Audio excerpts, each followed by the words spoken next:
In a world of shiny helmets, spandex jumpsuits, and strange monsters, these heroes force feed you a bowl of awesome that is the Tokudon Podcast. Join Carl and Rob as they haphazardly welcome you to the exciting genre of Tokusatsu. Now, open wide.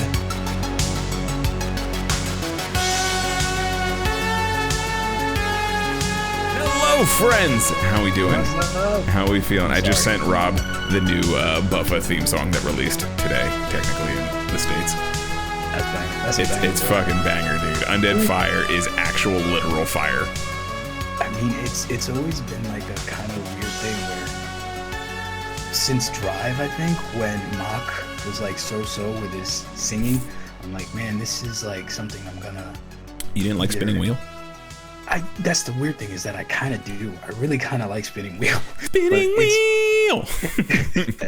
that the hook is touch and go, but I mean honestly, like the reason I like it is because I know it's them singing it, and it's more like it adds a little something to it, right? Yeah, it's not like it's a great song because I wouldn't play that proudly for anybody to be like, hey, check out this Grammy winner. You know what I mean? Like, no, and but it's like this is fun as shit. So like, yeah, that's really what most of them are. They're kind of like they're bops. I mean, there's a couple real good ones like Rainbow Escalation, obviously. We were about to. But like Gimes in general are pretty top tier, I would say, in the list of like songs sung by the actors. They're all pretty high up there. I think Geets, this chunk might be the closest we've gotten to that since then. I gotta check them all, but I'm down for this Buffa. That starts hot. That's a good one. Undead Fire is sick. I love that song. And it's got a dope title. I mean, Undead Fire? To be fair, I'm a little biased, but the song is also cool. It's placed, it's Star of the Stars, I think, is Aces, and he does pretty solid. It has this it has a very double vibe to it. I think you'll like it.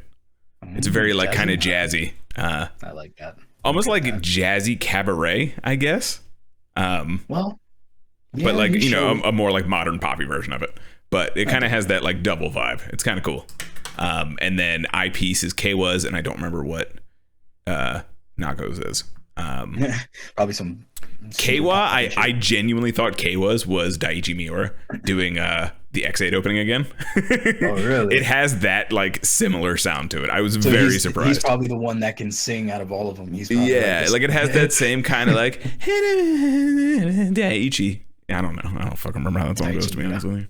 That was a banger too, man. That was surprising because it didn't feel like a Rider opening, but. Other than Almighty, which I'm slowly coming around to. It's a fucking banger. I think of all the openings, the one that it always throws me off the most, Hibiki. I like that one though. I still can't. It's just when they put like the metal behind it with like a heavy, that's cool. But like on its own. You know why? Because it reminds me of the fucking Three Kingdoms shit. That's why. It feels very like Three Kingdoms Dynasty Warriors to me, and that speaks to my soul, as you know. I know. What was it? A week ago, we were doing Old South from 2010. Because the wonderful people who fan subbed the 1994 Three Kingdoms show were like, "Hey, welcome to hell," and I was like, "I don't know if I want to jump in this hole again." Yes, 95 episodes of amazing. Yeah, and then because apparently there was one before the 2010 one that we wasted several months on. I wouldn't say wasted. Wasted. No, but actually, I would say wasted because we were in college, so we wasted several months that should have been doing college things. Should have been other things, but it is what it is. Because I'll take Cao Cao over 3-point lighting any day. So to be fair, I commented on Wolong's most recent post, which was actually revealing Cao Cao and showing character names. Not that revealing; they've been in the trailer and stuff. Yeah, of course, they're all in it. It starts at the Yellow Turban Rebellion, and the three generals coming in, and Young Shao kind of doing his nonsense, and that whole thing. Dong Zhou is right there, Lu Bu's right there. It starts with that stuff. So we're literally right at the beginning of the Three Kingdoms era. The Yellow Turban Rebellion. Yeah. You know, okay. We know we've played the games. I think we were talking about Orochi the other day. Mm-hmm. If you were to think of how to do other than Wolong, because I'm assuming this is just Dark Souls Dynasty, right? It's Neo, but Dynasty Warriors. Like, it's literally the same guys who make Dynasty Warriors, but with Team Ninja instead. That's why. It's literally Koei Tecmo using Team Ninja. I always wanted something a little more from the fights, like. Oh, you're gonna get how objectives could be complete. Like, all right, I think they did one in 7, which was the last one I dedicated to, where it was like this small section where, depending on the boats that you jumped on, it like traversed the whole map, and you had to take out checkpoints or whatever. It was like a lot of those Musaos do like fast travel between the little areas now too. Yeah, but like if you had objectives in the battle, like, you know, take out the catapults, you know what I mean? But it's not that easy. It's not just eliminate that fucking not go over there and mash square. All of a sudden, you know what I'm saying? Like, that's something that I always felt could take that shit and elevate it to a whole different level. But, I haven't. There's a new beta coming out apparently that they announced yesterday. Actually, February 24th. It's going to be on just about all systems. And I am fiendishly waiting for this game because I fucking love Neo. I'm going through Neo 2 again right now. And I also love Three Kingdom stuff. If you guys remember, we did an entire episode with Toku, Chris, and Markusatsu on Legend Heroes. And we just went on, it turned into just a Three Kingdoms episode, really, more than anything. Wait, how does it go? Hushinache. Yeah, Hushinache. Then you gotta slap the hero in there. Oh my god, it was so cool. I fucking love that show. I think who was the badass one? Xiahou Duen, right? Xiahou Duen was in that. Yeah, Xiahou Duen was the final dude. Xiahou Duen was, I think, the first guy he fought, actually. Yuan. I'm sorry, Yuan. Yes, but they're all in there by the end of it.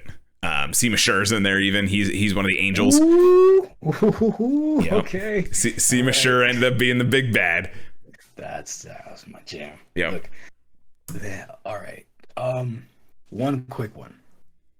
Say we do they do another Kamen Rider just like that, just like the old ones. Where do you put Oma, Gio? Is he the big bad, or are you working under him? You know what I mean? Oh, you're talking if they do like another Bat Ride War kind of thing, like one of those guys. I think he has to be the big bad. Probably, but they'd probably, do some like the last one they made, the Genesis or whatever. They like made a bad guy, like the cinema dude who ended up being. I think maybe that's the second one. They like, for a reason, basically an excuse to put all the movie forms in there. They made some dude who was just like the cinema kaijin, and he was like the cinema Imogen or something like that, and he just was like fucking with the timeline. Okay, all right. So some nonsense like that. As long as Decade 21 is not in the fucking game, I'm down for whatever. That's the most broken form in the game.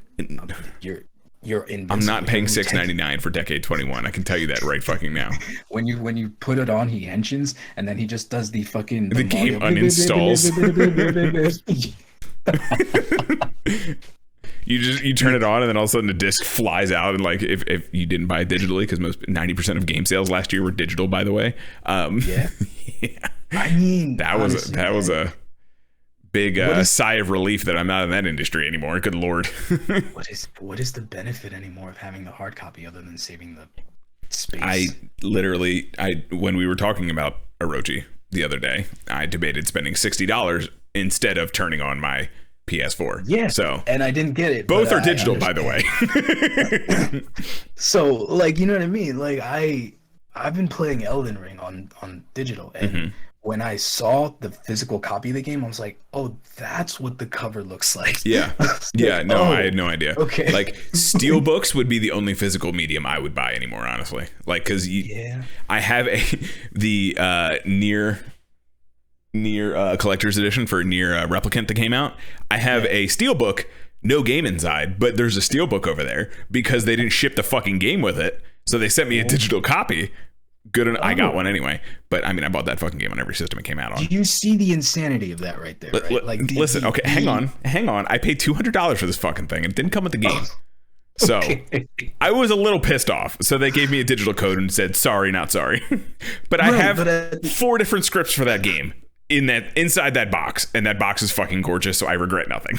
But you can't get that anywhere else, right? So that's it was off the Square Enix store, so once it's done, it's done. Okay. Wow.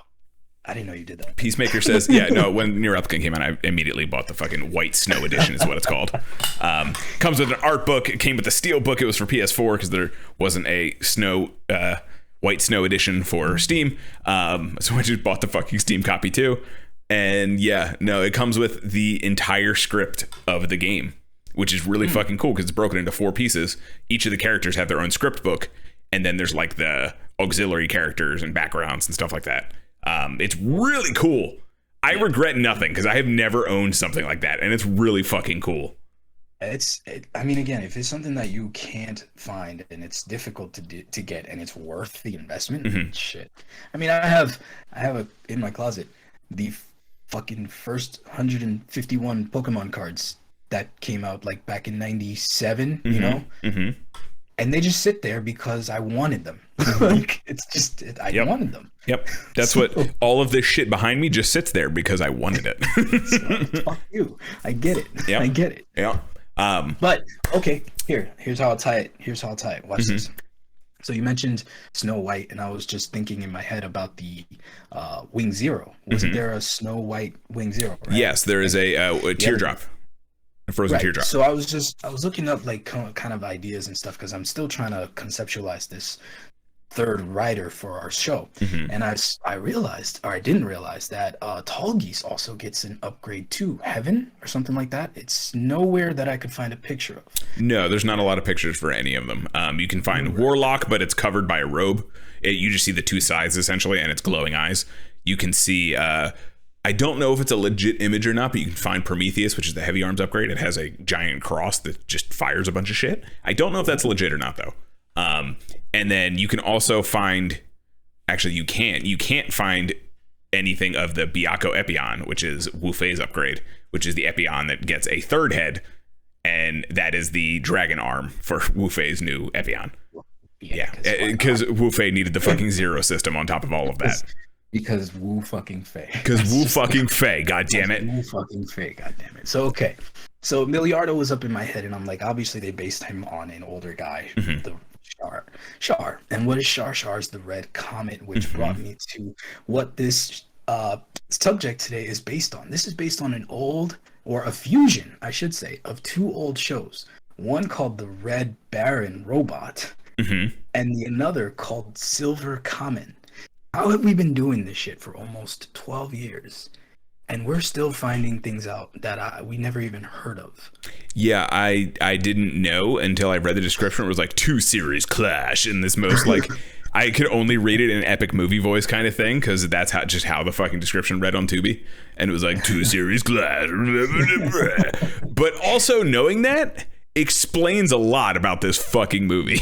Like more than... Okay, so what we're talking about today is a little ditty that we just kind of happened upon called BraveStorm. Anybody remembered, during the Pacific Rim era where giant robot movies were like left and right? Yep. This was probably the one that like was in the back of the theater that nobody talked about. Yeah, imagine Atlantic Rim, but with an actual fucking budget. So that's kind of what you get here. Atlantic Rim is a very real movie, by the way, guys. It is a very real fucking movie. It is. It's terrible. Isn't it on Tubi? It's on Netflix because Mystery Science Theater actually did an episode on it. And they tore that movie apart. Oh, man. We could give them a run for their money with something like this. Right? This movie was something. It was something. So a little bit about this movie before we get into it. It is a Japanese tokusatsu movie that released on November 10th, 2017. I thought this movie released a lot earlier. I'm going to be honest with you because they kept talking about 2013. But holy hell. Yeah, they had to budget it then because that's where they started making the movie. Yeah, it's just we had to keep it there. It's something, that's for sure. And as you mentioned, it is a reboot of 2 Showa era tokusatsus, Silver Kamen and Super Robot Red Baron, and they started in the 70s by Senkosha. So I was looking up, pictures and shit. So that's the Red Baron Robot, whatever his name is. You can see where they got like the general shape of the robot. Yep. Nothing else is the same. Like, not a like thing. this is so obviously dude in a suit. It's painful, but like, all right, here's another one. This reminds me of Gigantor. That's kind of what it looks like. Yeah, a red Gigantor. But then I saw that he has an enemy called the Gran Matador. Gran Matador. Look at this guy. I was like, oh my god, I love it. He looks like the robot version of Kill Me. Of like the one character in this fucking movie. This poor thing. All right. So Silver Kamen too. I guess there's a couple variations of him, but Silver Kamen looks like this in one, which is kind of like this very knight helmet with like a Ultraman undertone. It's like this. I'm gonna be honest with you. This looks like absolute shit. Well, yeah. So this one, they take off like the underskin. Yeah, and they leave the face exposed of the actor underneath. So it's like, and that kind of looks like a knockoff Zeton in behind him. You know what I mean? Like this is all like where they stand. Okay, so that's where. Okay, looking at this picture, this is obviously the bad guy that they're pulling from, because this is the fucking bad guy in the movie, the main dude, main thing. See? Oh god, yeah, that thing, that thing, the literal puppet.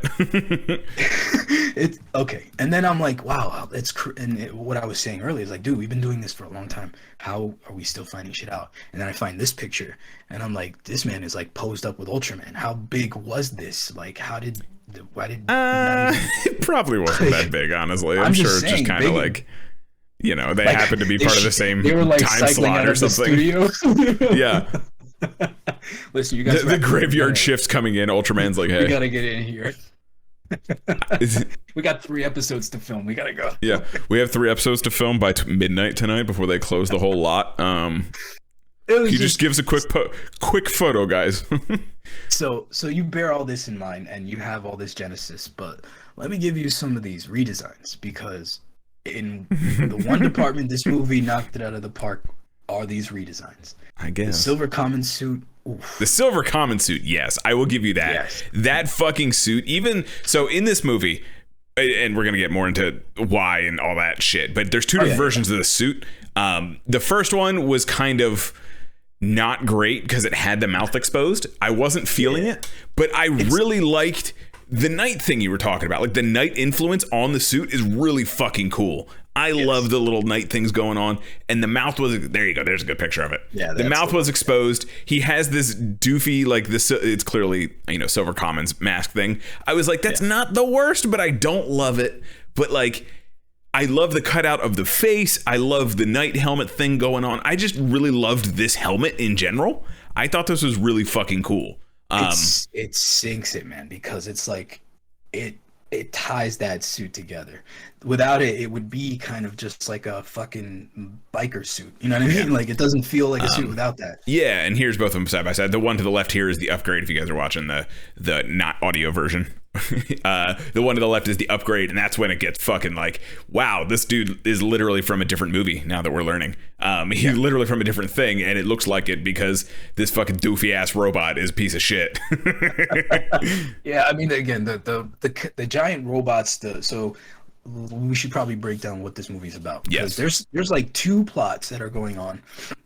Because when you have 2 movies, just run them side by side. It's fine. Just fuck it. They commit my favorite movie sin, and that's time shenanigans. They do a disclaimer, though. So basically, in a nutshell, we start off this movie in the future. You mean they tell you the plot twist for the movie 5 seconds into the fucking movie? Yes, but they also give themselves an out, and that's okay. No, they gave them excuse to use a fucking Star Wars crawl is what they did. You want to talk about Star Wars? Let's talk about how much John Williams was in this movie without being in this movie. That wasn't John Williams. That was John Williams' second cousin, Jack Williams. The tire place. Jack Williams, the tire guy, scored this fucking movie because it's just discount John Williams everywhere. At one point, I was like, they clearly just gave up on this scene and just spent the money on the fucking soundtrack. I was waiting for the Imperial March when those last 2 robots were chasing. There definitely was a few songs where I like, is this Star Wars? Is this fucking Star Wars? Other than the shameless John Williams ripping, they do a pretty decent effort at making the fights fucking okay. They try. They try. They do one thing though, Before like, no, hang on. I'm gonna stop you right here because I want to frame all of this for everyone. This is how it happens, man. This is how we do it. All right. I want to frame this fucking movie for everyone. So we're going on Tubi, find a movie. By the way, Tubi has a bunch of tokusatsu. If you guys didn't know, it has a whole bunch of it. It's fucking crazy. All of it. All of it, man. And we go to boot it up, and first thing we see is Haruka and Shu Watanabe owes himself boxing.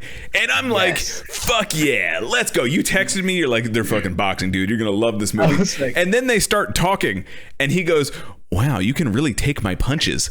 Guys, listen. And I was like, we have it's a good disclaimer. It's a good way to, because all right, there's the movie.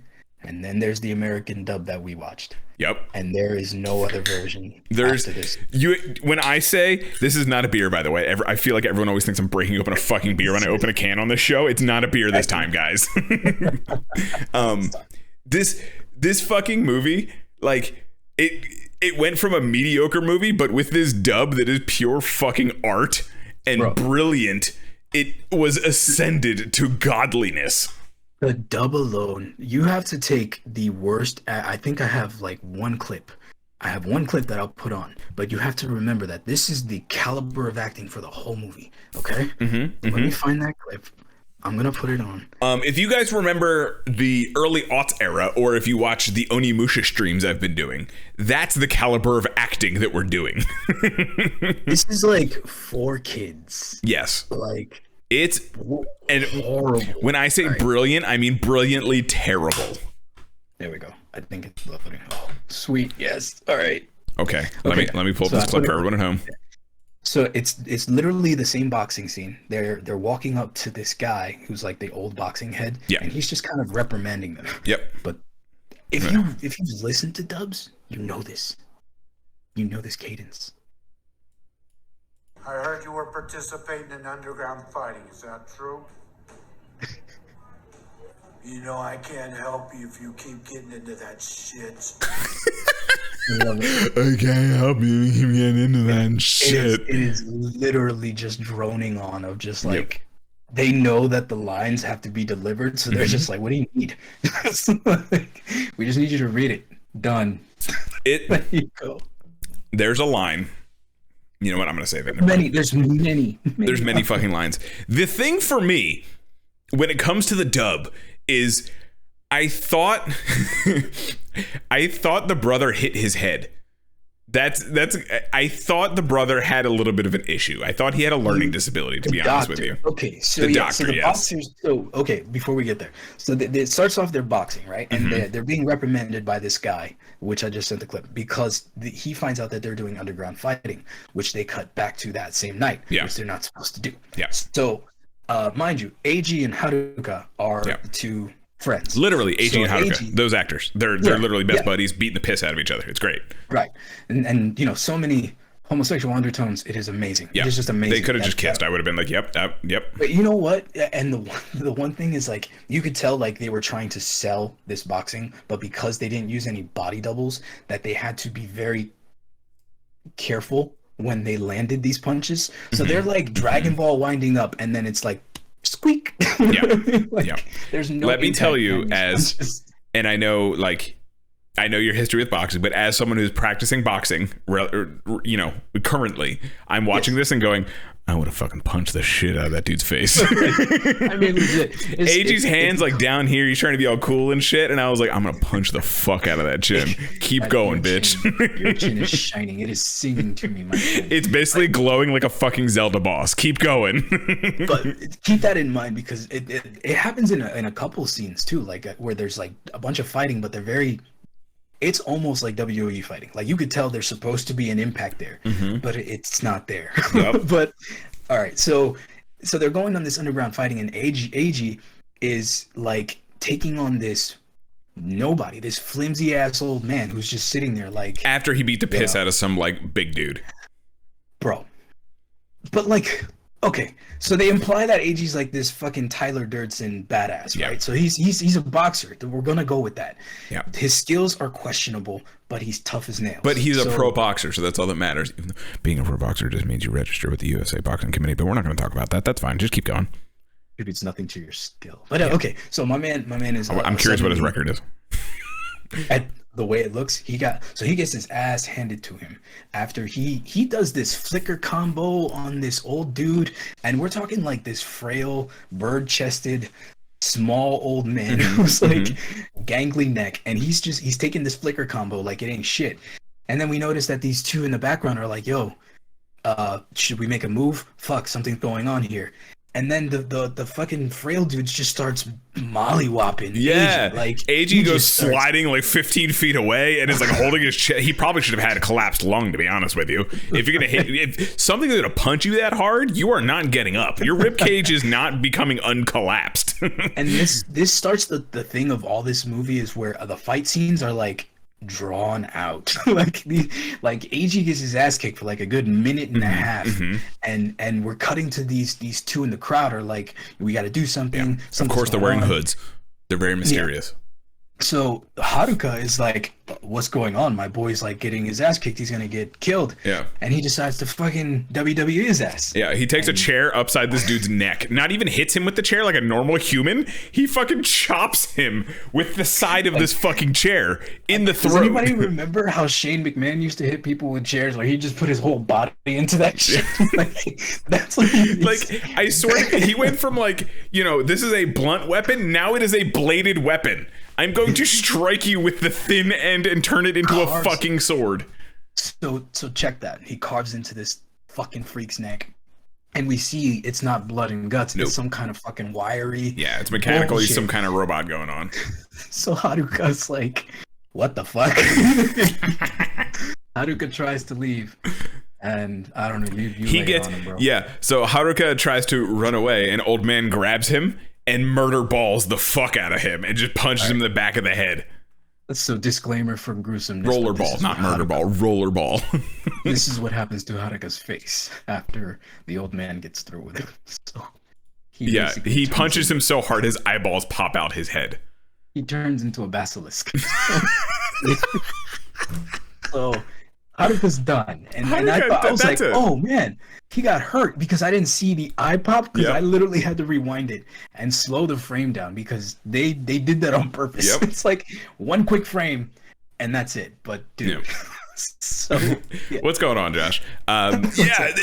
It's wild because I was ready. Okay, we're gonna get the Amazons and O's crossover movie. We've always sort of wanted, I guess. Someone's wanted it. I didn't really care, but someone's wanted it. Let's get this buddy cop mech movie going, and they're gonna get these cool suits probably, right? And then Haruka's dead 10 minutes into it. It's great. It's like, oh, okay. Because he gets fucking rollerball punched in the back of the head. So basically, during that moment, that's when the two people in the crowd are like, "Oh shit, we got to make a movie. We should do something now. Now we should do something." Wackadoo glasses, bro, and the one kid has like this light that shines, and he can tell if people are aliens or not, or humans, and it turns out that the fucking thing that Haruka chopped in the neck was this robot thing, and I have a picture of what fucking happens to this robot thing. So he chops it again. And I think Eiji gets a crack off at it. Yeah, Eiji picks up the chair and beats the piss out of it till its head falls off. And its fucking head it snaps back and it starts doing this. It chasing him it's like if anybody remembers that It movie, it's hanging off by like the threads of the wires, and it's just like creepy. Wild. This movie is fucking, and this is before the crazy shit even happens, guys. This is what we're saying. Like, this is the first 10 minutes of the movie. Like, there's so much that happens in this whack ass movie. Like, all right, so basically, like, he manages to get saved by the two people who intervene. They pull his ass out, and then they're like, "Hey, you're important in like more ways than you can realize." Yeah, it's just like, what? Yeah, basically they go, "Oh, by the way, exposition dump that you just read 10 minutes ago because it was the fucking spider crawl of the movie." If you remember the Matrix where they're like dumping the shit on Neo and then not, and then kind of like leaving it cryptic, that's exactly what this is. Yep. They're like, something's gonna happen. We saved you from dying tonight. How's that? It's like, wait, what? My theory is someone was like, oh, we'll do the cool like Star Wars crawl, give them the background of what's going on, right? And then like after they had finished printing the movie, the director and like whoever wrote the script looked at each other and went, no one fucking knows what that means, do they?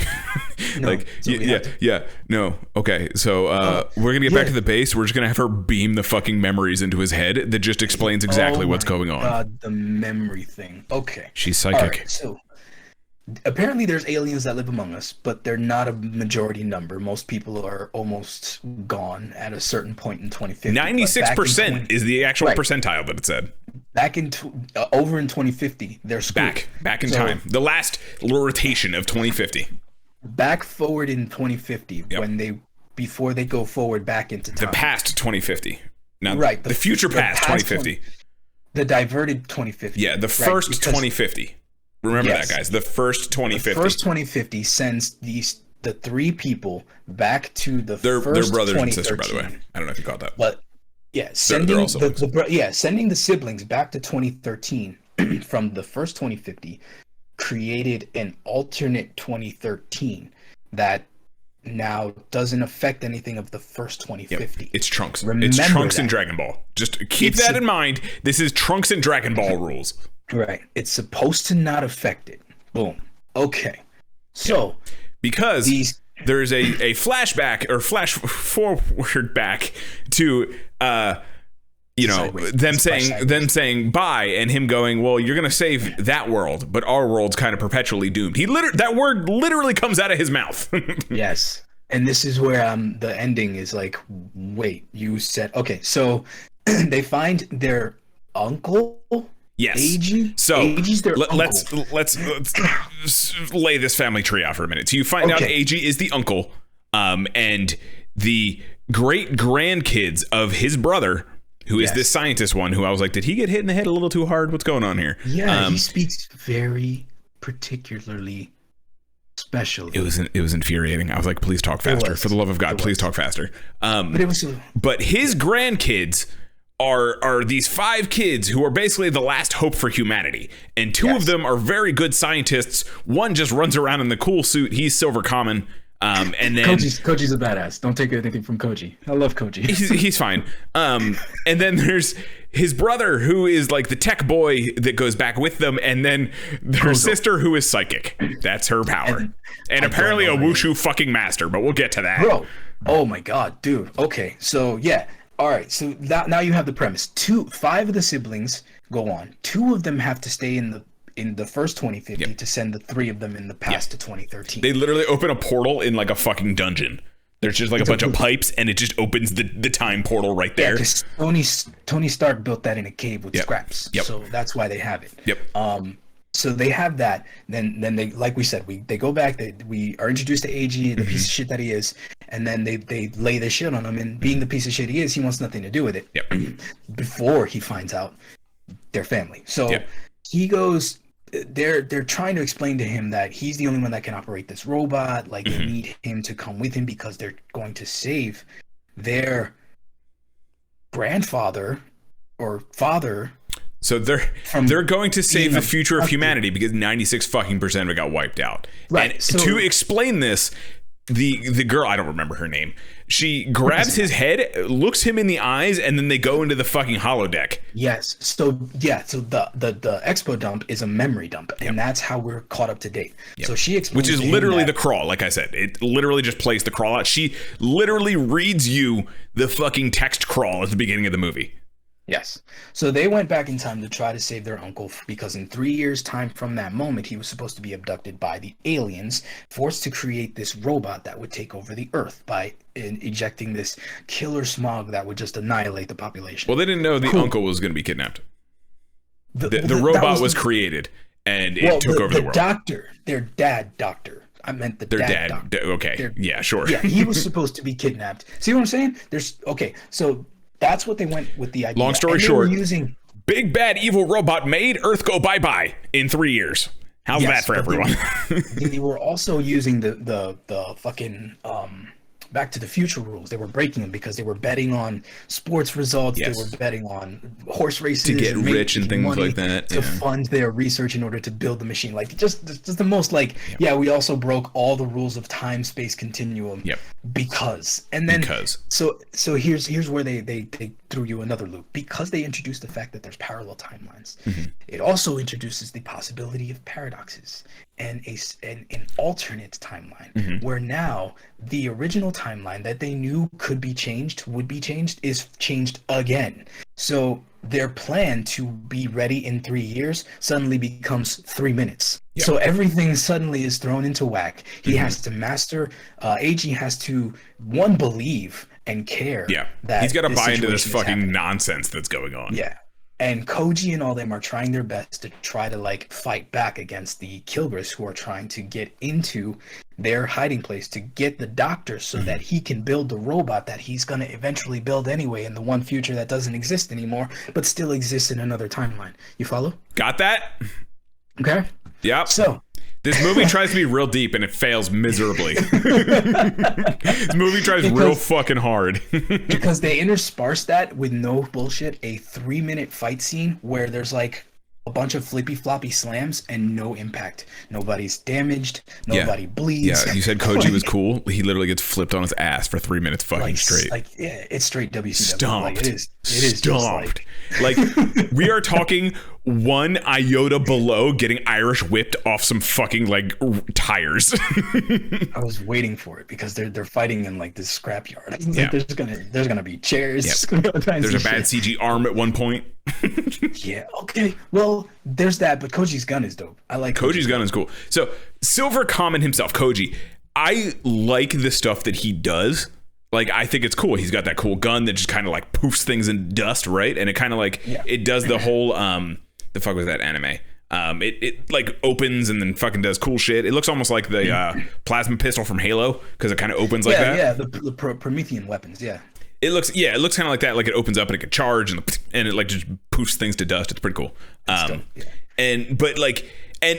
this is an important fact. I want you guys to remember this. The suit can boost the human ability up to 500%. It ain't good enough to save your ass from getting kicked though. No. So. Or pushed. Or shot. Or UFC judo tossed, or like you said, shot multiple times. But you know what? He got to the laser, and he could still jump onto the robot. Never mind, I'm getting ahead of myself. But yes, okay. So Koji kind of sucks. I'm not gonna lie. So they get bumped. They get bushwhacked, and they end up making off with the doctor, the dad doctor, who programmed my favorite thing, a fucking AI, into the Red Baron robot that he was building for his friend, his brother. And he could program it, only he could operate it because of the one cute thing of this movie. They made a promise to each other. Yeah. And damn it, they held true to that promise. It's great. Even though Eiji didn't even fucking remember what that promise was. What? Yeah. What? So there's this really tender moment, right? Like they're in their little hideout. The Kilgis are literally drilling with a laser to get to this robot because the doctor brother whatever has built this new Red Baron robot based on the designs of the one from the future, right? Like this is a anti-problem robot that they're creating because I don't know if we mentioned it, the robot from the future terraforms the planet. That's the issue. That's why it wipes out so much of humanity. It terraforms the planet to be more Kilgis like. So it basically is just a big smog machine. Kilgis? What are the Kilgis, by the way? They're fucking weird. Here's an image of a Kilgis. Here is an image of the Kilgis' lackeys, the Tigresses? Tigrai? Tigrai? So the Kilgis, I should also mention, you can see, I'm just realizing, on this picture, you can see the fucking strings. This is literally a puppet on a green screen. Are you seeing the strings in this image? I literally just know. I thought they were hairs on its head before. These are literally puppet strings. Oh boy! I mean, you got a robot fight, Carl. You got a giant robot. I got her, and I also got this weird fucking dog mouth. So whatever. Yeah, that's okay. So apparently, this is what people look like, and they have to morph into these things, and it is a gross. Yeah, Groose. I am Groose. Werewolf it looks painful. London. It looks like pretty painful. That whole transformation sequence, they go through it in like half the time, and it's gross. Yeah. But that's what they are. These are just these, And then there's some knockoffs. random ass robots that just happen to look like people helping them too. Like the guy we saw in the beginning. Koji ends up fighting this one like dude who's just in like a SWAT vest. That's the only difference that sets him aside from everyone else. I'm sure he's like based on some character from the original show. But yeah, as Koji, so essentially they show up and start drilling towards their Red Baron. It's called the Black Baron is the evil one, by the way. The Red Baron, is there. They're trying to finish it, get AG to pilot it, and they're drilling towards it to blow it the fuck up. So Koji has to hold off this SWAT dude, and that's when he's getting his ass beat for about 5 minutes. And then this robot thing pulls out like I said, terrible CG arm, starts blasting. He starts fucking blasting. This is the Black Baron here that Rob just pulled up. I'll get to that in a second. But essentially Koji is trying to fight off so that they can escape. And it turns into the brother has to stay behind as it's collapsing to open the gates so they can take off in the Red Baron. Koji literally jumps onto the Red Baron as it's taking off, which I will say, pretty cool effect. It had like a very real rocket effect. And I was also like, where the fuck did they get the fuel for this thing? The same way they bet on the fucking equestrians. Like, I guess, man. They really just came up with the dumbest excuses so that they could get away with it. And that's, I'm like, you know what? Fine. I don't like it, but fine. So they go off to hide somewhere else, a new bunker, a new everything. And of course, we think that the brother is dead. We saw the building collapse on him kind of thing. And that's when AG gets in the robot.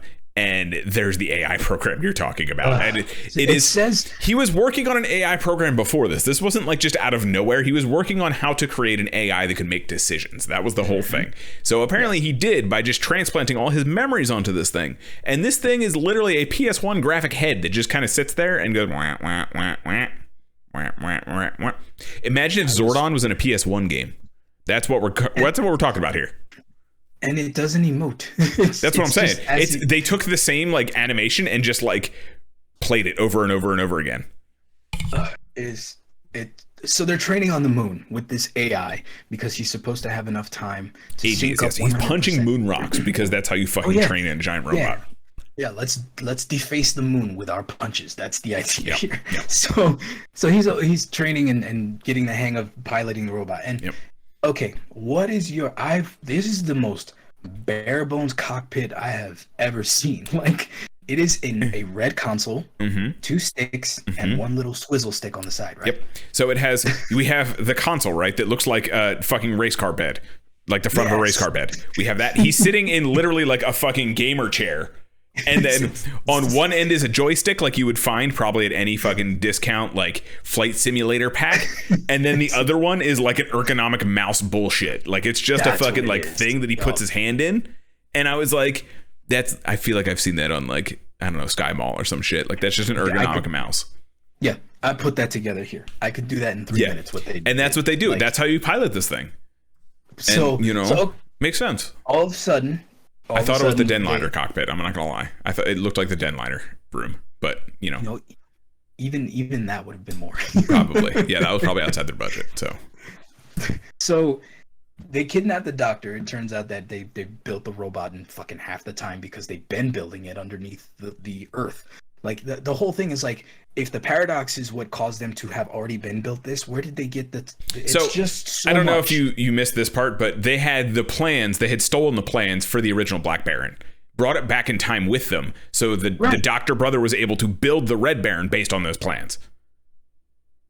He literally used those plans to build the Red Baron. They stole his own designs. He used his own stolen designs. He used his own shit because he didn't know yet. So they used his stuff from the Fuster. Do you see this? And so he builds the Red Baron. And then, since we just mentioned it kind of anyway, the brother survives, and you find out that they stole the information from him when he survived. So he has this like futuristic USB like fucking sonic screwdriver thing, and it has the Black Baron plans in it. So they're able to finish the Black Baron 3 years ahead of time because he just fucking builds it. So he finishes it in like a day. It's literally like a day later, and they're like, "Oh, we've been training on the moon for a minute. I guess we'll fly back now." Literally, like at 3 hours. It seems. They literally have an argument, take a nap, wake up, and Black Baron's done. I was like, "Yo, what?" So, and then all of a sudden, Eiji's like, "Well, I guess I have to fight with what I got," and Koji gets the upgraded suit, and that his brother built. They take on the Black Baron, and it's a bad fight. It is a bad fight. It's bad. It's bad. Koji literally gets crushed. It's bad. Like I don't know if you guys... I'm gonna throw this out there, and I want everyone to realize how bad this fight is. I will watch any mech fight in the world. I don't want to watch this one again. It was bad. It was fucking bad. Okay, so every attack is a CG attack, and then but it does start. My thing here. Just throwing this out there. My thing, if I was writing a story like this, because this is very like me in high school that would write this fucking story, right? You mean, no, what? This is an Oscar-worthy piece. If I was going to write this story, here's how I would lay out this scene, right? We use all the crazy fancy shit because you're not, Eiji's still not familiar with the robot that well. You use the crazy fancy attacks right there. And I get it. Tokusatsu, you got to have the fancy attacks for the end. They decided to do it that way. Cool. But my thing would be, okay, we're out of the fancy shit. How the fuck am I going to do this? That's when he uses his skills as a boxer to just punch the piss out of this thing and win the fight. That's how I would have wrote this story. On the other hand, he does the opposite, where he goes, I'm going to use the one skill I have, punch the piss out of him till he throws up a shield. And then I'm going to use all the explodey things because the shield. And then when the explodey things don't work, I'm going to keep using the explodey things because I don't know what the fuck else to do now. Koji is fighting bald guy. Yep. Bald tactical sweater. Yeah. He's literally like running down Red Baron and like flipping around and shit and doing all kinds of cool stuff and fighting a bunch of these like tigress things. And he's also, like you said, fighting the bald guy that he fought earlier. And obviously the fight goes much differently. Now with his suit, he's got 2 guns. Fucking cool. They're just like strapped to his side. And then he's got 2 swords on his back. Fucking radical. Okay. Like it's Ryu with guns, okay? You get Ryu Hayabusa with guns. Yes. And then we find out that the third sister, who's kind of been like just the memory bitch up until this point. Yep. Pause. Nope. Nope. I want to tell this one. Tell this one. Okay. That's fair. So the shield comes up, right? This thing all of a sudden, Black Baron activates a shield, and Eiji sees the cockpit opens, quite literally the cockpit. It is sitting between its legs. Yeah. Quite literally a cockpit. And he sees his brother. And Eiji goes, yo, what the hell? And kind of loses his will to fight. But there's this huge barrier up. And the sister and the brother like tracks it with techno mumbo jumbo, whatever. And he's like, yo, a shield this strong could only be like sent from an island nearby or something. I tracked it down. And the sister goes, yo, I got this. And then teleports. She literally instant transmissions. Instant transmissions, y'all. Down to Koji and then takes him to the island. And then when Eiji goes, yo, what the fuck? How did she do that? The brother literally just says she's psychic. Period. She's psychic. She's psychic. And then we just fucking leave it at that. We leave it at that. I was like, that's all you're getting. I'm sorry, what? Yes. What? She's psychic. So she's psychic, period. Like Goku. And unlike Goku, she doesn't even need an inkling of an idea of where she's going. Nope. She's just going. She's like, nope, good enough for me. And this is where they pull a cute little twofer. So first she warps there and she warps him there, Koji, and you're like, okay, Koji. It's just her and Koji. Yeah, Koji's gonna go fuck off, and then she's just gonna have to like hang around until he comes back. And you're just like, okay, so what are you gonna do? Oh, don't worry, I also have another trick up my sleeve. Yeah, she's a fucking wushu master. What the fuck? With like a fucking like a high carbon, high vibration fucking Tai Chi sword. Ow. Yeah, Dao, whatever it is. She fucking like whips out a Dao, Mushu Dao, and it's fucking like vibrating and like it's super heated. She just has a heat sword. That's what it is. Listen, this kata, fucking clean though. Clean kata. It was dope as hell. I was just like, why? What? She sits there, carves up like two or three tigers enemies, and like when you think carve up, I'm not exaggerating, she slices one up like 7 times before it even thinks that it's been cut. Like she's just, and then it's, and I will say they're shooting these little blasters out of their fucking little like pincer hands, but like they're firing out of like their first knuckle. They're just doing this, and she goes. This is the part of this fight that killed me and brought me out of the moment. Right, I was like, oh, this is dope. She's pretty cool with this. This is okay. Like she's probably like a real martial artist. This is kind of solid. And then she starts cutting up the one, and I was like, what's the fucking other one doing? Like the other one's just watching. It's the rules, man. You just gotta sit there. Yeah, fuck him up. I'll take you on. Fuck him up. I don't need Jeff. Jeff sucks. Let's do this. Fuck yeah. She has a thing. Oh, she's got a sword. Fuck, I didn't see the sword. Oh shit. Legit, she beats the shit out of these two, but then that's all you get out of her. That's all you get. I think she does one more instant transmission. Yeah, she gets him home. That's it. She gets him back. So Koji just like runs around. He literally, Koji doesn't even like do any searching. He just like runs and like is jogging and then finds this random thing on the ground and is like, oh yeah, that's the shield generator, and he just blasts it and that's it. And he goes to fight the alien, and it turns out that the alien is a hologram and it's not really there. Yeah. That it's actually in the Red Baron. And not before finding all the tigress in their little factory tubes and just grenade launchering into the field of tigers. It's like the field of human batteries in Matrix. Just you just have the tubes with like all the creatures in them, and he just thunk. Noob tubes the hell out of them. AG drops this gem of a line when they were like, hey, by the way, this is a trick. It's not actually your brother in the Black Baron. It's the alien. Yes. So I was about to get to that. They find out when this is a hologram that they kind of put 2 and 2 together that it's not the brother. It's actually the Kilgus itself. They found your brother. He's okay. AG drops this one line. I dropped it. You bitch. You bitch. I told you, this dub is brilliance. The dub is genius, guys. Like, I'm not shitting you. There's so many F-bombs that are just mwah. It's oh my god. I couldn't have made it through this movie in Japanese, I don't think. This movie is too dumb. It's like, I know that I want to check it out because I think it's probably gonna be, I don't know, more emotional. No. if that, no. But so they beat the robot. It goes down. Koji corners the Zilkers, and he just fucking murders him. Oh, he blasts the fuck out of it. There was like, you know when people say like, oh yeah, there was emotion behind it, because it's like, yeah, because he fucking unloaded the clip. He unloaded the fucking clip in this thing. He just and it just explodes. It just explodes. Worth it. Then they do the, they kind of do like a half-ass wrap up where you're like, this is ending pretty quickly. So they're standing on the robot. No, do not short this fucking scene, because they're all chilling on top of Red Baron with the severely injured brother that they picked up on the island, and he's just crouched like a fucking anime protagonist. It's true.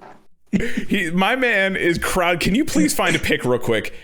My man is crouched like an anime protagonist, and they're like, what are we gonna do? He's not the only extraterrestrial out there. And they're like, we'll fight.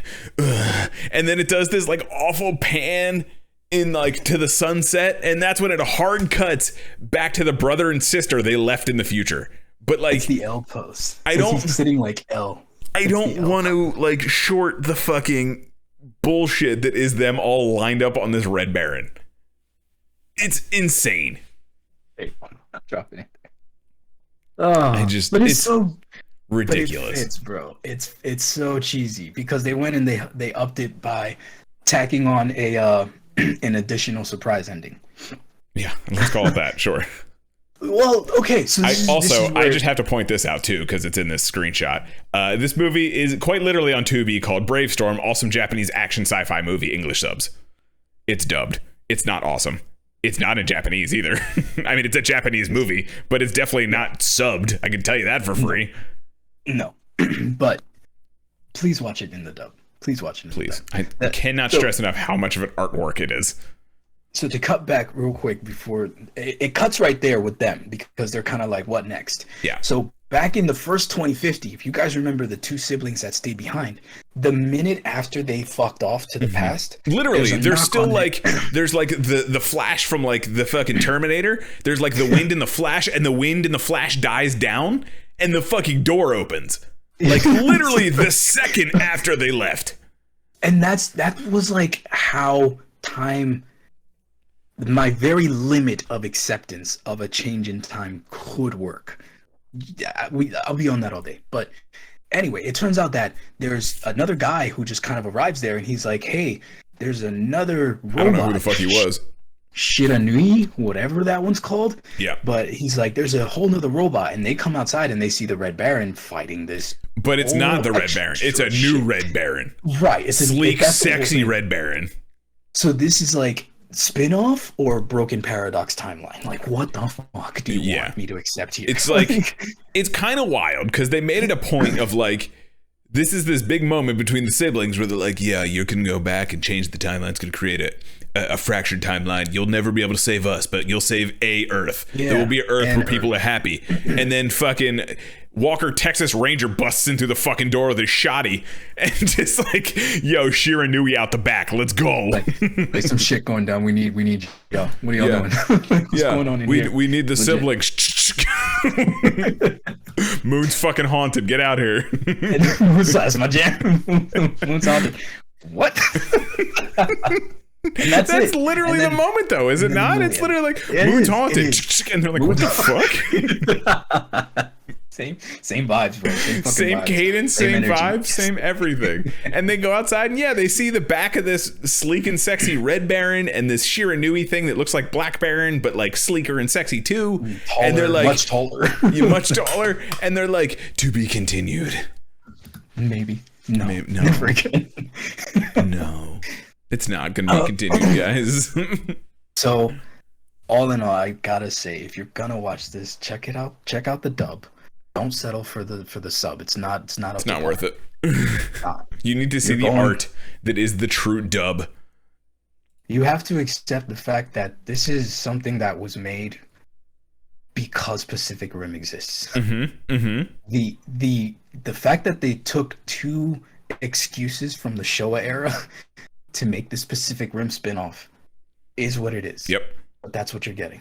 You're not getting any of the feel-good Showa shit. Nope. You're not getting... I don't even think it has anything to do with the plots of the Showa shows. I know the Kilgis are there because we just saw them in the picture. I don't know if the Black Baron is a thing. I don't know if that's like the big bad of the original Red Baron show. I don't know. I don't really care, to be honest with you. Because these shows look like shit and they look like the type of show that I'm going to fall asleep watching. So, and I apologize to all the Red Baron and Silver Kamen fans out there. I do. Dude, like, no. Well, for one, I apologize for not knowing, but I still like this design. If I can take away one thing from this movie, that Silver Kamen design is yes, clean. Silver Kamen Type 2 is fucking fire. Yes. And it should have had its own movie and should have been its own thing. And you know why I like it so much? It reminds me a lot of the Casher in live action. That's why I like it so much. I see that. Let me pull a picture for people at home. Oh, that's a good one. Here we go.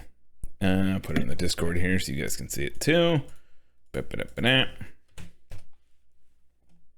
Yeah.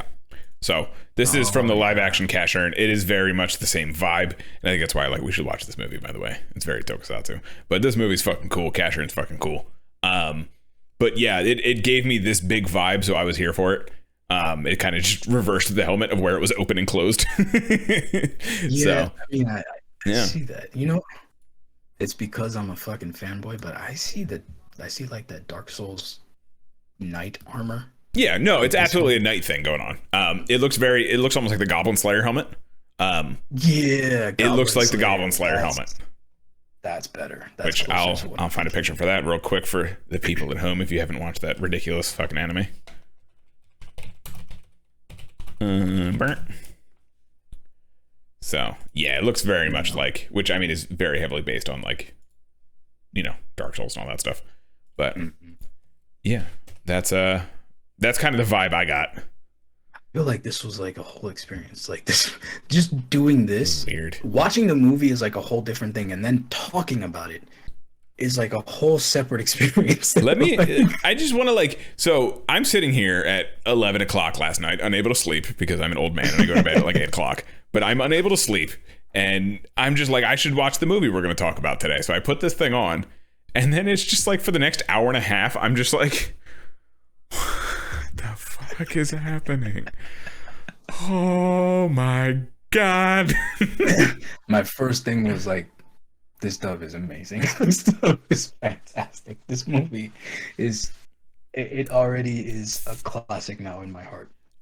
My only thing is, I wish a couple things actually. One, Haruka survived because AG. I mean, if we're not outside of, I wish this movie was fucking good.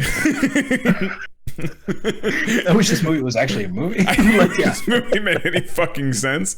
But I wish Haruka survived just because I would want to see the AG Amazons crossover movie, you know. And my biggest thing was, why does only one person have the suit when the dad made a bunch of them before? Apparently, I thought all the siblings were gonna have one. Didn't have time paradox. They didn't have money paradox. They didn't have a money paradox time. It's a money. I suffer from a constant money paradox. I live in a money paradox. Let me tell you. Good Lord. And I get it, you know, it's Silver Kamen, whatever. But like, I almost expected this to turn into like a Sentai thing where like the 5 kids show up and fucking in their suits, ready to party. Should have been that, and maybe it like should have been on some the level, wushu thing would have been way cooler if she had a fucking super suit on. So. If she actually did more than that, yeah. Bro. No, she did. She's psychic. Oh, that's right. Yeah, you're right. My bad. Yeah. Touche. Yeah, she's fucking psychic. So ultimately, this movie fucking sucks. No, I'm never watching this movie again. Yeah, unless we're stone drunk and we get to watch the dub. Oh my God. Yeah, this is wild. And I will say, this introduced me to the cavalcade of movies on Tubi that are just like this. I am excited to watch. Just planned out our whole month, man. Like, yeah, there was a lot of wuxia movies on there too. Very big budget, like Chinese cinema, fucking wushu movies, that kind of thing, like new and old ones. So I'm very excited to watch a lot of those because we used to watch a lot of those back in the day, and I've sadly fallen off from that. But there's a lot on there, a lot of the crazy like wire fu on green screen kind of things going on. You think that could happen for Kamen Rider again? What? Like a Die Ranger? A Die Ranger, like a martial art based? Like a martial art based Kamen Rider who just doesn't do straight up karate. I only dream about it every fucking night, but yeah. I just mean like... I mean, the closest thing we got was Banjo doing MMA. Okay, 2 things. First, I kind of like this idea, so let's rock on that. But is Baki going to be in Tekken 8? No, that's just people have been talking about that for years now. God damn, I was so like... Nah, people have been wanting him to be in Tekken for a while now. Because there's a lead to that. If anyone doesn't know, Baki the Grappler is a martial artist. That was the lead into that. That wasn't a completely random thing. I mean, no. It's but totally, you know, it's a martial arts idea. We're still going with the martial arts. Imagine if Baki had a fucking belt. You know, we'd all be fucked. So cool. If Baki had like a rider driver, belt. If Baki had the Arkle driver. Ultimate Baki. Ultimate, but he just turns around and the fucking armor is his back. His fucking demon face muscles. So like Dagval shows up, right? Mm-hmm. And Yujiro goes and he pokes him in his chest and he explodes. Mm-hmm. So then the final fight is just Baki, Kuga, and Yujiro. That's all it is. But Yujiro still doesn't have a belt or anything. He's just fucking it up. Yujiro and Riku Kuga. The original, the OG dude. Okay, like old school. They'll do a fucking pickle thing and resurrect the dude from the dead.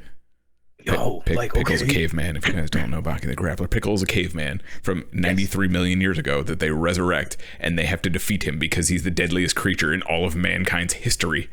Doesn't he like crush this dude's like entire arm? So he fucks Retsu up. So that's, I'm pretty sure that's his arm, right? That's the next arc of the anime, so I'm not going to get super into it. But yeah, he fucks Retsu up. And Baki and Yujiro end up fighting him. And that eventually leads to Baki and Yujiro having their own fight. So yeah. Which is legendary. Yeah, it's pretty cool. I'm excited to see that animated, but yeah. There's not a lot of characters who live up to their hype. And Baki's pretty high up there though. We might be laying it a little thick for Yujiro, but it is just the intimidation factor that this man possesses. Like, if you guys... Alright, everybody knows Madara's broken. Yep. But Madara was inspired by something, too. Yeah, Akuma. Well, yeah, but he's also the amalgamation of the broken that we... You know what I mean? Like, the Madara power scale was hard to top. Yep. But you have to remember... Yeah, when your own writer doesn't know how to fix it, you've made the character too powerful. Right. So, like, going back to the OGs and remembering how their top. You know what I mean? Like, Yeah.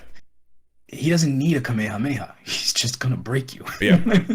That's literally what it is. When you have entire countries registering him as a national fucking weapon, yeah, you have an issue with that. He makes multiple presidents piss themselves because he enters the fucking room and he can't do dick about it. He's got it's the back muscles for me, man. The idea the of demon face. His tone definition is what gives him this unparalleled strength. Like, that's the thing. So if anyone doesn't watch Baki the Grappler, their signature, how they know they've reached godliness, essentially. And there's no, like you said, there's no energy blast. There's none of that shit. It's all martial arts based. I mean, it's anime martial arts, so it's fucking hyperbolized to no end. Yeah. But Yujiro, the dad, the problem, will just bust out of his shirt and turn around and there's a fucking demon face on his back. The muscles make a demon face. And then when Baki, being his son, starts doing cool shit, that demon shows up on his back. So a little bit. This is a little demon. Yep. A little demon. Little baby demon. Gets the eyes and gets a little angry. And he's like, bam! But you see it, it's like the Super Saiyan flare, man. Like, you see this level of fight composition, fight understanding, fight savvy. That's like fight science animes. They're the best. It's just when they best. There's just there's a realm. There's Ippo, fight science, where you're having legit physics explained, even though they tweak it a bit. Yeah, they put the anime flair, but it's still very grounded in realism. Right, and then you go ahead and see Baki, where they're analyzing. Which is the other end of that, where it's fucking grounded in realism, and they say anime, fucking anime. Wait, who was the poison dude? He had the whip hands. Yeah, he whips you when you're poisoned. So this man took it straight out of the legend, Andy Wu's The Legend, and would fucking dip his hands in poison so that they would be poisoned, and he had a whip hand. Like, he would whip it and break your skin because he would whip you so hard, and the poison on his hand would leak into your system. And that's what made Baki super skinny for like 3 episodes. So okay, so we're saying that's the Oja rider in this show. So he would be like the poison. Yeah, he just kind of does this thing. He's like, wow. Yeah, the first arc. Yeah. And then you meet his buddy who actually mastered the real technique, which is hands in the pockets fucking slap technique. And you find out that he gets this is my last thing on Baki, I promise, guys. You find out his rotation from his hips is what's pulling his hands out of his pockets. He's not actually pulling them out. That's how he's so fast. He turns his body and hip rotation fucking flexes him. Centrifugal force, guys. Listen, Yamazaki is sitting there like, okay, yeah, and then taking all the notes. It's fucking great. And if I can get a Kamen Rider that's on that kind of level, there needs to be a Mr. Encyclopedia. There's always a Mr. Encyclopedia in these shows, breaking down every little thing that's happening. But if I can get a Kamen Rider like that, beautiful. Okay, all right. We'll call him Kamen Rider. Ooh, Kamen Rider Scrap. Okay. Sure. All right. You got your base form. All right. Your theme is he's a martial artist, right? In training. He's a rookie, neophyte, white belt. White belt theme. His belt colors are his fucking like shtick. Yeah, that's the shtick. He's a belt color theme, which is kind of stupid, but it is what it is. It's an American-made rider. So white belt base. Fist, because he has to earn the weapons. Yep. Okay. The weapons are his upgrades. All right. Weapons are upgrades. White belt base. What does he? What's the henshin device? What's the gimmick? He should fucking just tie a belt on. Honestly, that should be what it fucking is. Yeah. Like, he'll put a belt on, and when you snap it, it just becomes like a real fucking metal like henshin belt. Like, yeah, hell yeah, that'd be cool as shit though. Like, just to fucking tighten it. Yeah. Okay. And then he does the headband and then he can fucking do the Ryu headband, do a Bardock style, like, this is the blood of my enemies, Okay, we got something here, bro. All I'm saying is his final form better be Baki the fucking Grappler. That's all it is. I was just saying, like, it's gotta end up like where he's just like this walking calamity. Yeah, just a Zen master at that point. Of all the anime moments, that's one that I want to write the most, where you have like this Broly walking towards you. And you give it a Kamehameha. You know what I mean? Like, I want to recreate that moment. Where it's just like, Cute. Yeah. Can we talk about how 2 movies in a row that shit happens too? Because Cooler does it in the movie right before that. But Cooler is a lot cooler. Then Broly? Absolutely not. But Cooler is my fucking dude. Let me tell you, Cooler is way better than Frieza. Is he canon still, or did they? No, he's still not canon. But I want them to do to Cooler what they did with Broly and make him canon in Super, because I think that would be fucking radical. I mean, they traded that fucking walking calamity moment for Frieza shitting his pants when he just pops up in front of him. Yeah, when our buddy told us, Frieza holds him off for an hour. I was like, oh, that's kind of impressive. I can't wait to see what Golden Frieza's. And then it turns out, all he did was just not die for an hour. I was like, no, that motherfucker survived for an hour. Don't get this twisted. Just because he's your favorite character, don't get this fucking twisted. How about that, Carl? You never have to fight Broly again if you can survive an hour. But what if I just want to be trained by Broly? You do the oob thing, and you learned as he's kicking your ass. So when he gigantic shells my ass into oblivion, then I awaken my final form. Yes. Yeah. That's his final attack is called the coffin. Is that another word for coffin? Yeah. I love it. Yeah, ridiculous. I wish so much that the older movies were still okay to like be part of the canon, because that Bio Broly they never so were. Bad. It's so bad. So bad. We don't talk about Bio Broly. No one talks about Bio Broly because that movie doesn't fucking exist. So, but you know what? Broly's Second Coming gets too much shit. That movie's actually fucking cool. Broly's Second Coming. That's when Gohan, adult Gohan, fights him. Yes. That movie is fucking cool. Yeah, the family wave. Yeah, it gets the family Kamehameha. He gets there's just some really cool moments where Broly's like normal Super Saiyan, not the weird green kind of Super Saiyan going on. I mean, I love the green hair, don't get me wrong. How he should be though. But like there's the like calm, terrifying Broly where it's like, oh god, he's in control. This is horrifying. And then, he goes berserker anyway. But yeah, like him, like Gohan and Videl, like, and Krillin too jumps in there for a minute. And like that movie has some shit. It's pretty cool. It's gems in there. I did see recently that these guys did a Vegito versus Gogeta death battle, and of course Vegito won. But I mean, they also have in Fighters there's dramatic endings for both results. They have their own dramatic ending. Yeah. So the dramatic endings in Fighters, if anyone doesn't know, in Dragon Ball Fighters, they're usually the like the canon endings, right? Like there's Gohan versus Cell, there's Goku versus Frieza, and then a couple of them, they also do like Trunks versus Zamasu. They do the Spirit Sword. They did the Spirit Sword thing. Stuff like that, right? Like pretty canon endings. A lot of the characters have them. There's a Jiren one where Goku and Frieza team up if they're on the same team. You get it that way. And then there's a couple that they reverse. Like there's a Bardock and Frieza one where it plays out like you would expect, but then there's one where Bardock wins and he goes Super Saiyan and busts out of the thing that Frieza tries to kill him with and like kills Frieza instead. Because that's kind of canon. Sort of canon. I'm trying to wrap my head around that one. So if you watch not episode of Bardock, there was the thing later. He had a sequel where it was yes. I'm sorry, it is episode of Bardock. Son or father of Goku is the original Bardock movie. But then episode Bardock, you find out that he's not dead. He just got like fucking Captain America slung back into time. Okay. Yeah. And that's when he gets the Super Saiyan and all that stuff. So he goes Super Saiyan, busts out of the thing, Frieza hits him, the death ball that Frieza hits him with, and then he beats Frieza. In Gogeta and Vegito, because it's Vegito Blue and Gogeta Super Saiyan 4, they have a dramatic finish. And they basically just square up, they're both cocky as shit. They do their thing, and then they do final Kamehameha at each other.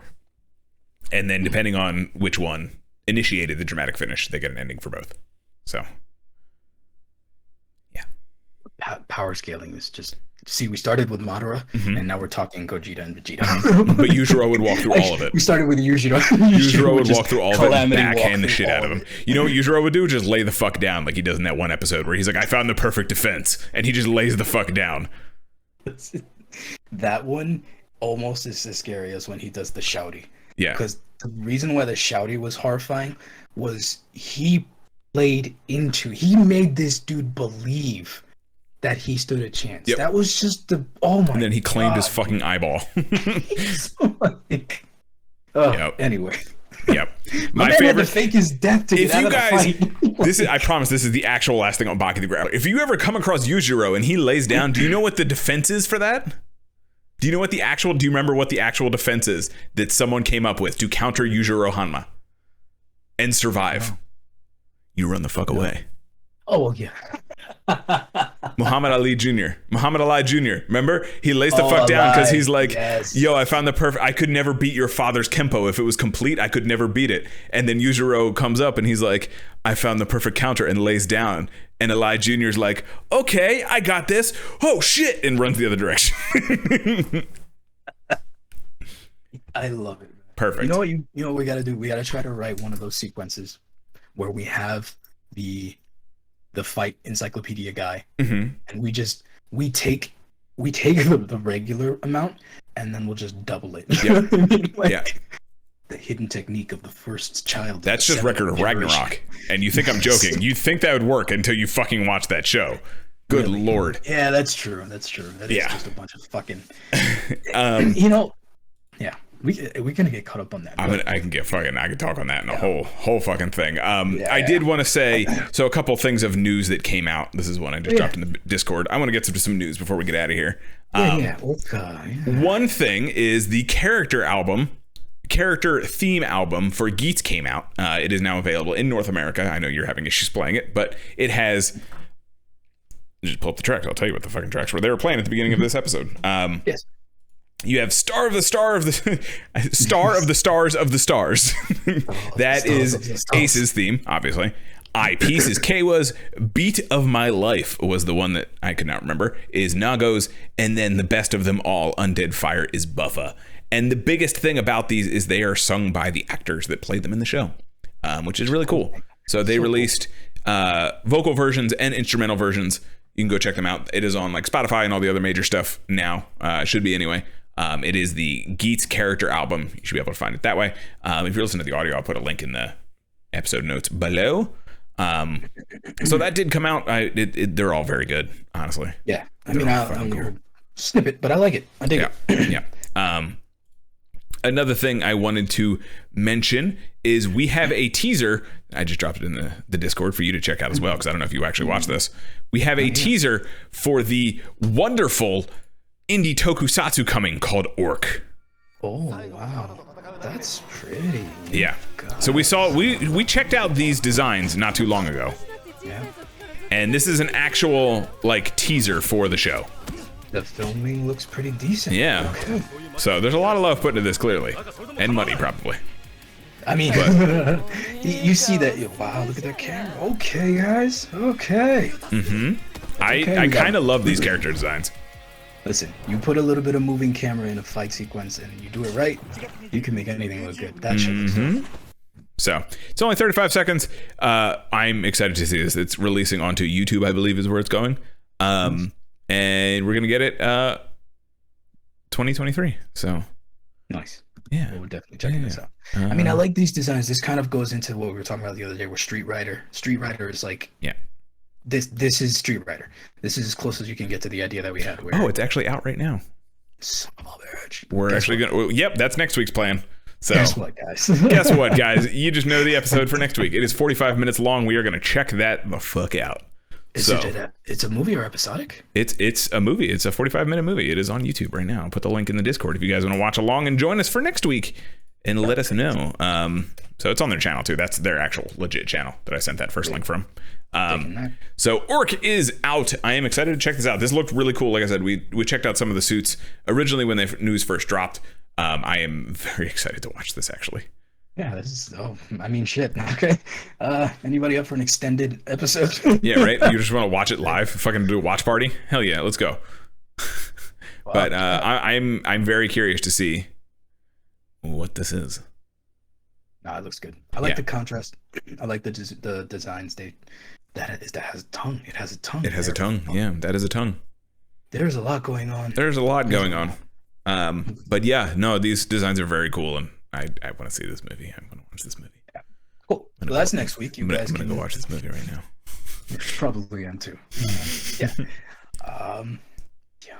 I have one thing. Oh, so guys, lately I've been going crazy cranking out those toku minutes. So I decided to kind of reduce it to one or two a week, just so I can pace myself, because what's been going on is I'll check out a show, I'll get a request, and the one I'm working on now is a request, but it's shit. Okay. Yeah. Very cool. But it's the research that's like we had to whittle down the Blade Toku minute to 2 minutes. Guys. Like 2 minutes, because the Toku minute wasn't long enough, because I talk a lot about Blade, if you guys didn't know. But it was the script I gave you, man. I was like, okay, I had to cut down like 5 minutes. Yeah.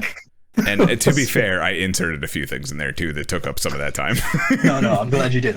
Because it was just like it's gotten the highest response. Damn right it has. Yeah. Blade Gang is legit, you guys. The Blade Gang is fucking legit. It is legit. Drop my pen. It's out there. It's a whole thing. So if you guys are checking these out, we're putting them fucking everywhere. But mostly they go up on the TikTok and the Twitters. We want to try to reach out to more because, dude, like now I'm getting these requests for I'm getting for Eras, I'm getting for Jaspion, for Scheider. You know what Shout I mean? out to our friends in Brazil. I know that's all the Jaspion fans. That's all the Jaspion fans there. I'm also Shout getting out. ones for more Power Rangers. So okay. I don't know which season I just dropped the Dino Fury today. I'm not sure which one I should do next. But we'll see. But we're taking suggestions, taking requests, taking anything you guys want to see, because dude, these are fun. But I can't pick now. I'm like, okay, we'll do that one. Yeah. So good shit. Good shit. I want to watch this fucking movie. I'm not gonna lie to you. All right, so let's get out of here. We're gonna check those out. Again, obviously, I just dropped all that Toku minute shit. That's all on our profiles. It's 6 Echoes Tokudon _6 Echoes on TikTok. 6 Echoes on Twitter. Other than that, check out the spoopy stuff on YouTube. Same name, 6 Echoes. Because I'm such an original fuck. And that's pretty much it. Yeah, I don't have a TikTok, so you can just go follow that one, because that's too much power for one individual to have. And so you can follow me on Twitter at Kaiju Carl. One last thing I wanted to mention, because it is very tokusatsu. This week we checked out an indie game. Yes. Yes. So this game is actually very inspired by Guyver and Tsutomu Nihei, which I know I've thrown that name at you a few times. That's the manga artist that I like a lot. He does Knights of Sidonia. He did Blame, if you guys saw that movie on Netflix. Knights of Sidonia on Netflix as well. All of those type things. I love that dude's art. Francine, the one I follow on Twitter, just all around amazing artist. And then all of a sudden she was like, hey, I'm working on this video game. I was like, hello. The game is called Slave Zero X, and you guys can download the demo right now. We checked it out twice. It is a side-scrolling hack and slash kind of thing. Very like Strider 2, if anyone's familiar with that. Same kind of vibe. But this has fucking fighting game combos in it. There's a fucking fighting game combo system. There's third strike parries. There's meter you can burn. There's EX moves. There's a fucking it's called Fatal Sync. It's basically a devil trigger, except without the transformation, but you regen health. And you do. We made a running joke of you collect fucking rib cages because they explode when you kill people the right way. It's just all around amazing, and I'm gonna pull up a quick little image here. Yeah. So you guys can check out Showa, the main character. He is very it's just very my aesthetic. I'm gonna leave it at that. Okay. Because you'll know exactly what I'm talking about when I put that. That's Slave Zero X. Oh yeah. Okay. Yeah. That is very close to a character I drew for the manga station that I tried to write. So and I love this design. The design of the world itself is very grungy, Keita Amamiya, disgusting. Just kind of like you feel a little dirty playing there, and I loved every second of it. That kind of thing. This game is coming out this year, I believe. That's what they said. But we streamed it twice, and fucking Poppyworks, the devs themselves, came and hung out all week. Oh, shit. Yeah, Nice. They've been shouting us out all week. So I put a couple clips up on Twitter. You guys can check them out at Kaiju Carl on Twitter. And the Poppyworks peeps are fantastic. They're wonderful humans. Go check out Slave Zero X on Steam. You can try the demo yourself. It's 2 levels right now. We tried to get our combo meter as high as possible. Someone in the Discord did 110 hits. I got to 34, I believe. So, yeah, there's a fucking dive kick. You can do it 5 times. You can do it 5 times. Foot dive 5 times. and then finish. And then this is the thing, right? You can finish with a fucking Azuna drop after the 5 of them. Shut the fuck up. What? Yeah. 10,000% serious. Amazing. And so the demo ends with this character very much like in Zero and Mega Man X who comes in and just beats the piss out of you. Like clearly it's like this is the power scale, right? Like the beginning of the game power scale. Like you're going to beat this person eventually, but right now you are a baby and they are punching babies. Damn. You get Asylum Demon. Yeah. You essentially get fucking Shun Goku Satsu'd by this thing. And by that, I mean, you can win. You can win this boss fight, apparently. That's another one of my goals I want to do. I want to win this boss fight. You can win it. Oh, yeah? You can win the boss fight, apparently. But it's one you're like scripted to lose sort of thing. And then it plays the fucking thing where he combos the shit out of you. He has an evil Ryu wheel kick that has a lightning bolt when he kicks down. So he does the whoop, and then a lightning bolt strikes. And it's fucking cool. That is amazing. Yeah. So you guys can check that out. Twitch.tv/KaijuCarl is all the videos we played this week, the video on demands. You can check those out there. I went through it a couple times Friday night, and then we went through it a few times on Monday as well. His name's Adavaka, and he is my dude. He's fucking You had cool. me at Azuna drop, but okay. Yeah, no, five fucking dive kicks into it as a drop. I haven't gotten the combo because the timing on them gets tight, okay? But it's fucking radical. I've gotten 2 into an Azuna drop, and it's fucking cool. It ends with an AoE explosion, the Azuna drop. It can only you're either buried up to your hips or you explode. There is no two ways about Azuna drops. You jump, right? And then, I had to censor it for the kids, so I took them up off screen, and then I Azuna dropped them down, and waves flew out and hit the 4 other people. The kids couldn't see the destruction I was causing. The rib cages I was collecting, the kids couldn't see it. So I took them outside, and then when I brought them home, boom, the wave shot out, game over. But they have been wonderful and super supportive, and go check out Slave Zero X and Poppy Works in general because they're dope as hell. And this game, I'm so excited for this fucking game. It's very Tokusatsu. That's fucking dope. Yeah, it's cool. It's cool. But love what we get to do. Yeah, Love what we get to do. Love it. Fucking love it. With that, dive kick into a Azuna drop, everyone, kids. That should be your goal in life. You just go to your first interview, dive kick into a Azuna drop. They'll give you the job right there on the spot. They'll give you the job right there if he can move his neck afterwards. So, and if he can't, you run. Just do the ally and run. Yeah, you do the ally and run and fuck away. Don't ask questions, okay? That's fine. Let's get out of here. Yeah, I gotta go dive kick to Azuna drop some people. Later, yo. Later.